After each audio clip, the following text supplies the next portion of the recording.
കുഞ്ഞു മക്കൾക്ക് ഈ താടിയുടെ പ്രശ്നം ഉണ്ടെന്നുണ്ടെങ്കിൽ ഭാവിയിൽ അവരുടെ മുഖത്തിന്റെ ഭംഗി പൂർണ്ണമായിട്ടും വളരെ മോശപ്പെടാനുള്ള ചാൻസ് വളരെ കൂടുതലാണ്.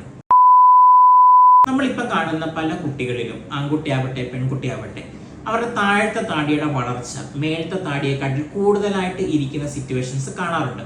പല പേരൻസിനും ഇതൊരു കൺസേൺ ആണ്. അവർ വന്ന് ഡോക്ടറെ നമ്മുടെ ഈ കുഞ്ഞിന്റെ ഈ താടിയുടെ വളർച്ച വളരെയധികം മുന്നോട്ടാണ് ഇങ്ങനെ പറഞ്ഞ് കൺസേൺ പറയാറുണ്ട്. അപ്പൊ നമ്മളിവിടെ മനസ്സിലാക്കേണ്ട കാര്യം, നമ്മുടെ കുഞ്ഞു മക്കളുടെ വളരുന്ന പ്രായത്തിൽ, അതായത് ഏകദേശം 10 വയസ്സിനും 14 വയസ്സിനും ഉള്ള സമയത്താണ് നമുക്ക് ഈ താടിയുടെ വളർച്ചകളെയൊക്കെ വന്നിട്ട് കറക്റ്റ് ചെയ്യാൻ വേണ്ടി സാധിക്കുന്നത്. നേരെ മറിച്ച് ഒരു 18 വയസ്സ് അല്ലെങ്കിൽ 20 വയസ്സ് കഴിഞ്ഞ് കഴിഞ്ഞാൽ നമ്മൾ സർജിക്കലായിട്ട് വേണം ചിലപ്പം ഇതിനെ കറക്റ്റ് ചെയ്യാൻ വേണ്ടി സാധിക്കുകയുള്ളൂ.